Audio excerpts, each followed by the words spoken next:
સરહદી વિસ્તારમાં મોટા શહેરો જેવી અત્યાધુનિક સ્વાસ્થ્ય સુવિધાઓ મળી રહે તે માટે થરાદની નવીન ડિસ્ટ્રિક્ટ હોસ્પિટલનું ખાતમુહૂર્ત અને ભૂમિપૂજન ગુજરાત વિધાનસભાના અધ્યક્ષ શ્રી શંકરભાઈ ચૌધરી અને આરોગ્ય મંત્રી શ્રી ઋષિકેશભાઈ પટેલના વરદ હસ્તે કરવામાં આવ્યું. અંદાજિત ₹54.16 કરોડના ખર્ચે સરહદી વિસ્તારમાં નિર્માણ થનારી હોસ્પિટલ આ વિસ્તારના લોકો માટે આધુનિક આરોગ્યની સુવિધાઓ પૂરી પાડશે, જેના ખાતમુહૂર્ત પ્રસંગે મોટી સંખ્યામાં સરહદી વિસ્તારના આગેવાનો તેમજ સ્થાનિક લોકો જોડાયા. ખાતમુહૂર્ત પ્રસંગે સંબોધન કરતા અધ્યક્ષ શ્રી શંકરભાઈ ચૌધરીએ જણાવ્યું હતું કે થરાદના જન્મની વાત હોસ્પિટલના ખાતમુહૂર્ત સાથે સાકાર થઈ છે. મુખ્યમંત્રી શ્રી ભૂપેન્દ્રભાઈ પટેલ અને આરોગ્ય મંત્રી શ્રી ઋષિકેશભાઈ પટેલે ઉદારતાપૂર્વક હોસ્પિટલના રૂપમાં મોટી ભેટ આપી છે અને આ હોસ્પિટલનું સંપૂર્ણ જસ થરાદની જનતાને જાય છે, જેમણે મારા ઉપર મૂકેલા વિશ્વાસ અને ભરોસા થકી આ શક્ય બન્યું છે. આ વિસ્તારના ગરીબ લોકોને પણ આરોગ્યની મુશ્કેલી સમયે તકલીફ ન પડે તે માટે તમામ બાબતોનું ધ્યાન રાખીને હોસ્પિટલની રૂપરેખા તૈયાર કરાઈ છે. આ હોસ્પિટલમાં MRI, CT સ્કેન સહિતની સુવિધાઓ ઊભી થશે.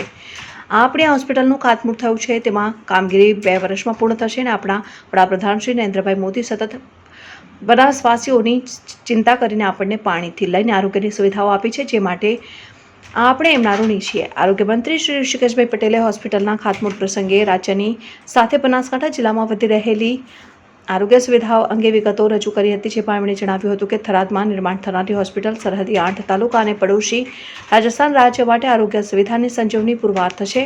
આ સમગ્ર હોસ્પિટલની તમામ બાબતોમાં અધ્યક્ષ શ્રી શંકરભાઈ ચૌધરીએ માર્ગદર્શન કર્યું છે અને ગુજરાત સરકાર વડાપ્રધાન શ્રી નરેન્દ્રભાઈ મોદીની પ્રેરણા અને મુખ્યમંત્રી શ્રી ભૂપેન્દ્રભાઈ પટેલના માર્ગદર્શનથી ગામડાઓ સુધી આરોગ્યની સુવિધાઓ પહોંચાડી રહી છે. ગુજરાતમાં આયુષ્માન કાર્ડ થકી 10 લાખ સુધીની આરોગ્ય સુવિધા નાગરિકોને મળી રહી છે અને રાજ્યમાં 2.40 કરોડ PMJY કાર્ડ નાગરિકોને આરોગ્ય સુરક્ષા કવચ પૂરું પાડી રહ્યા છે.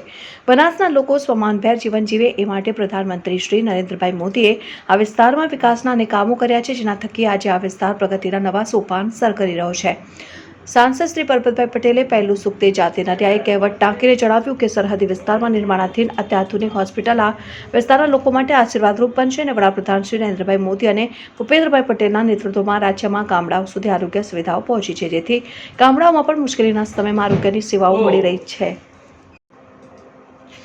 આ પ્રસંગે ધારાસભ્યશ્રીઓ પ્રવીણભાઈ માળી, શ્રી માવજીભાઈ દેસાઈ, શ્રી લવિંગજી ઠાકોર, જિલ્લા કલેક્ટર શ્રી વરુણકુમાર પરનવાલ, પોલીસ અધિક્ષક શ્રી અક્ષય રાજ મકવાણા, પૂર્વ સાંસદ શ્રી દિનેશભાઈ અનાવાડિયા, પૂર્વ ધારાસભ્ય શ્રી શશિકાંત પંડ્યા, શ્રી ગોવાભાઈ દેસાઈ, શ્રી માવજીભાઈ પટેલ, સંગઠન મહામંત્રી શ્રી કનુભાઈ વ્યાસ, બનાસ બેંકના ચેરમેન શ્રી સવસીભાઈ ચૌધરી, નાયબ નિયામક શ્રી ડોક્ટર તૃપ્તિબેન દેસાઈ સહિત આગેવાનો ઉપસ્થિત રહ્યા હતા. આજે થરાદમાં જિલ્લા કક્ષાની હોસ્પિટલ આશરે 55 કરોડના ખર્ચે બનવા જઈ રહી છે અને થરાદ એક એવું સેન્ટર છે કે આજુબાજુના 8 થી 9 તાલુકાઓ, કચ્છ અને સાથે રાજસ્થાન એ સરહદી વિસ્તાર છે અને રાજસ્થાનથી પણ લોકો અહીંયા આપણા બનાસકાંઠાની અંદર સારવાર માટે આવે છે.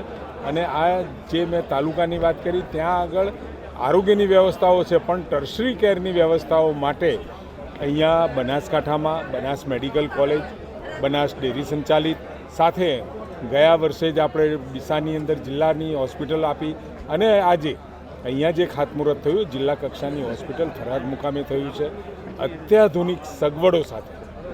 એટલે ટર્શરી કેર સુધીની સગવડો અને સારા એવા મહેકમ સાથે કે જેની અંદર સુપર સ્પેશિયાલિસ્ટ હોય એની સાથેની આ હોસ્પિટલ આવતા સમયની અંદર આ મેં કહ્યું એ સમગ્ર વિસ્તાર માટે આશીર્વાદ સમાન પુરવાર થવાના છે.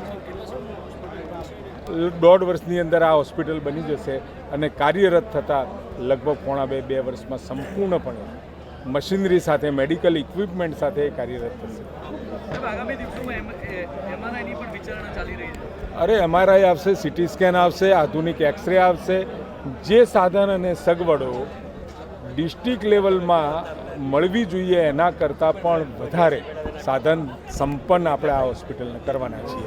કારણ કે આદરણીય શંકરભાઈ સાહેબે પણ આની અંદર ખૂબ વ્યક્તિગત રસ લઈ સુવિધાઓ કેવી હોવી જોઈએ, વેઇટિંગ કેવું હોવું જોઈએ.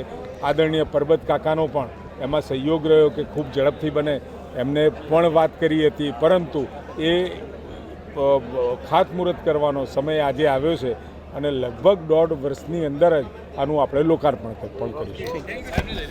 હોસ્પિટલમાં ઝીણી મારી મંત્રીશ્રી હમણાં વાત કરતા હતા ને એ પ્રમાણે એક બાબતની કેટલાય દિવસો સુધી બેસીને મેં પોતે પણ લાગ્યું કે આપણે પોતે હોય એક દર્દી તરીકે દાખલ થયા હોય તો એમાં શું જોઈએ. તો કોઈ માણસને તકલીફ ના પડે એનું જરા ધ્યાન રાખવાનું કર્યું. અને બીજું, આજે જે માન્ય મંત્રીશ્રી રસ્તામાં આવતા મને વાત કરી કે હજુ મોટી હોસ્પિટલોમાં MRIની વ્યવસ્થા નથી હોતી. MRI અને CT સ્કેન કરવું હોય તો લગભગ 15-20 કરોડ રૂપિયાનો ખર્ચો થાય. અને એ આપણી હોસ્પિટલમાં તો બરાબર છે, પણ અહીંથી કોઈ માણસ દર્દી બીમાર પડ્યો એને MRI કરાવવું હોય, એક તો બિલકુલ પેલામાં હોય અને એને MRI કરાવવું હોય તો ક્યાં મૂકવો પડે છે? એક અમદાવાદ